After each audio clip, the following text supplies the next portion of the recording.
မင်္ဂလာပါပရိသတ်ကြီးဘုန်းကြီးဒီနေ့မှာတော့ကိလေသာယောဂဆိုတဲ့ခေါင်းစဉ်လေးနဲ့ဟောချင်ပါတယ်ကိလေသာဆိုတဲ့သဘောတရားတွေကစိတ်ကိုညှဉ်းညူးစေတယ်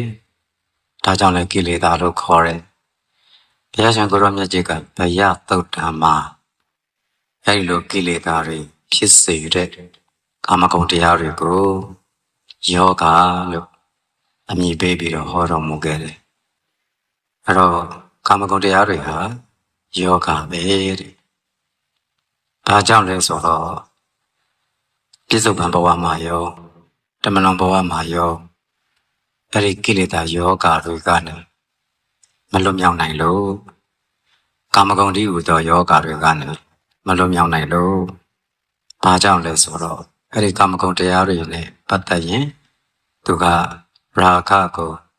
ဖြစ်စေတယ်ပြီးတော့စံဒရာဂနဲ့ချီနှောင်ခံရတယ်လိုချင်မှုတွေနဲ့တက်မှတ်မှုတွေနဲ့ပဲနေတော့မြင်သမျှလိုချင်လိုက်တက်မှတ်လိုက်ကြားသမျှလိုချင်လိုက်တက်မှတ်လိုက်လဲဆိုတော့တက်မှတ်သွားရင်လောဘယောဂပဲကာမဂုဏ်တရားကြောင့်ဖြစ်တယ်ဒေါသထွက်သွားရင်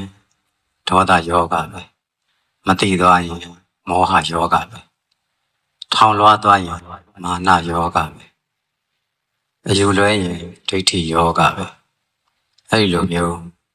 ကိလေသာယောဂတွေဆွဲနေကြတယ်ဘဝသည်တိုးတိုးလေးသိကြမှာကြည့်ပဲဒါကြောင့်မသိခင်မှာအဲ့ဒီကိလေသာယောဂတွေကိုတရားနဲ့ကုသွားဖို့လိုတယ်ကုသွားနိုင်ပါစေလို့ဘုန်းကြီးကဆုတောင်းပေးတယ်မြင်တိုင်းအကုသိုလ်မဖြစ်စေနဲ့ကြားတိုင်းအကုသိုလ်မဖြစ်စေနဲ့နာမ်တိုင်းအကုသိုလ်မဖြစ်စေနဲ့စားတိုင်းအကုသိုလ်မဖြစ်စေနဲ့ထိတိုင်းအကုသိုလ်မဖြစ်စေနဲ့တွေးတိုင်းအကုသိုလ်မဖြစ်စေနဲ့ကိလေသာယောဂတွေမဖြစ်ပါစေနဲ့တတိတလုံးအမြဲဆောင်ပြီးတော့တတိနဲ့ကိုထိန်း၍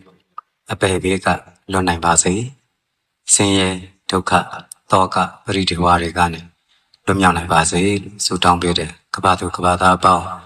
ကိလေသာယောဂဘေးကကင်းဝေးကြ၍အေးချမ်းကြပါစေ